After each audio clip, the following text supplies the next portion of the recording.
তারপরে রাতে যখন আমি ডস খেলাম, ভেবেছিলাম সাবরিনা কল করেছে, বাট তারপরে দেখলাম আমার বাবা কল করেছে। তখন তো আমার মনটা অনেক খারাপ হয়ে গেল।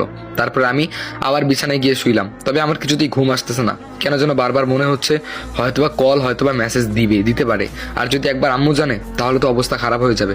তারপরে আমি বিছানা থেকে নামলাম, নেমে চুপি চুপি পা ফেলিয়ে ফোনটা নিয়ে আসলাম। তারপরে সাবরিনার ওই নাম্বারে মেসেজ করলাম যে আপনি রাতের বেলা কল দিয়েন না, আমার আম্মু আছে। তখন সঙ্গে সঙ্গে রিপ্লাই আসলো, আমি কেন আপনাকে কল দিতে যাব, আজব তো।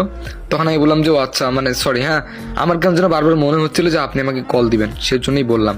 তখন মেয়েটা একটা ইমোজি দেয়। কেমন ইমোজি জানেন? ওই যে এমনি থাকে ওই ইমোজি দিছে, তেরা চোখে তাকানো ইমোজি দিছে। যাই হোক, তারপরে আমি ফোনটা রেখে দিলাম আমার বালিশের পাশে। এরপরে আমি ঘুমিয়ে পড়লাম। সকালবেলা চলে গেলাম স্কুলে ভালোই দিন গেল। আসলে আমি ম্যাথে কাঁচা।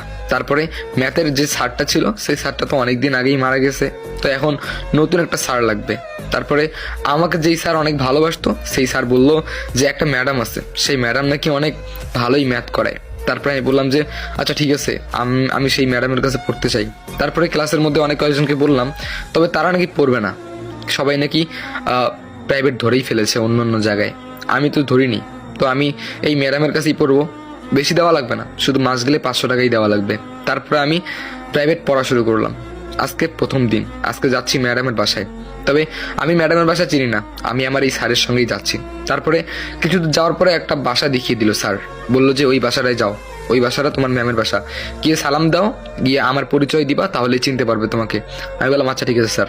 তারপরে আমি বাসার কিরিং বেলটা আছে না, কনিং বেল যেটা কয়, ওখানে নক করলাম। তারপরে কিছুক্ষণ পরে একটা ছোট বাচ্চা এসে গেটটা খুলে দিল। এরপরে আমি ভিতরে ঢুকলাম। ভিতরে ঢুকে দেখতে পেলাম একটা ম্যাম, তবে এই বাচ্চাটা মনে হচ্ছিল ম্যামের। তারপর আমি ম্যামের সঙ্গে পরিচয় হলাম। ম্যামকে বললাম যে ম্যাম আপনার নাম? তখন ম্যাম বললো আমার নাম সাবরিনা। আমি অনেকটা অবাক হয়ে গেলাম, সাবরিনা নাম? তখন আমি বললাম যে ও আচ্ছা ঠিক আছে, তো আপনার পড়াশোনা ম্যাম, মানে যদি কিছু মনে না করেন জিজ্ঞেস করতাম। তখন সাবরিনা বলল, মানে সেই ম্যাম বলল যে আমার পড়াশোনা আমি ইন্টার শেষ করেছি, এখনও পড়াশোনা চালিয়ে যাচ্ছি আমি। আর এই বাড়িটা হচ্ছে আমার বাসা, আমার বাবা মা একটু বাইরে গিয়েছে। আর এটা হলো আমার ছোট বোন, আমার সঙ্গে রেখে গিয়েছে। আজকে প্রথম দিন, আজকে তোমাকে পড়াবো না, একটু নাস্তা করো, আজকে একটু পরিচয় শেষ হয়ে যাক, কালকে থেকে ভালো করে পড়াবো। আমি বললাম আচ্ছা ঠিক আছে ম্যাম।